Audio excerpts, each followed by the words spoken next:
ស្វាគមន៍មកកាន់ការឲ្យតម្រុយឆ្នោតយួនលេខល្អច្បាស់របស់ Channel Team ឆ្នោតថ្ងៃនេះ Admin មានលេខល្អសម្រាប់ចែកជូនដល់ពុកម៉ែបងប្អូនយកទៅផ្សងសំណាងសម្រាប់ឆ្នោតយួនថ្ងៃទី26 ខែមីនាឆ្នាំ2026មុននឹងឈានដល់ការឲ្យតម្រុយឆ្នោតនាងខ្ញុំសូមចិត្តពុកម៉ែបងប្អូនមេត្តាជួយ Like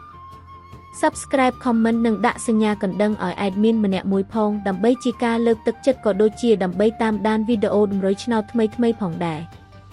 ឥឡូវកុំឲ្យខាតពេលយូរតោះយើងទៅតាមដានតម្រុយឆ្នោតយួនទាំងអស់គ្នាចំពោះឆ្នោតពីរលេខគឺមានលេខ54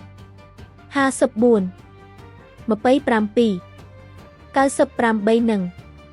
15សម្រាប់ ABCD ចំពោះឆ្នោត3លេខគឺមានលេខ5181គុណ187គុណនិង824គុណសម្រាប់លេខអូខ្ទងគឺមាន10និង90សម្រាប់លេខអូចាសឥឡូវនេះវីដេអូតម្រុយឆ្នោតរបស់ Admin គឺបានដល់ទីបញ្ចប់ហើយនាងខ្ញុំសូមជូនពរពុកម៉ែបងប្អូនដែលបានយកតម្រុយឆ្នោត Admin យកទៅផ្សងសំណាងជូនពរឲ្យហេងគ្រប់គ្នាចាក់ត្រូវគ្រប់គ្នាជម្រាបលាជួបគ្នាថ្ងៃស្អែកបន្តទៀត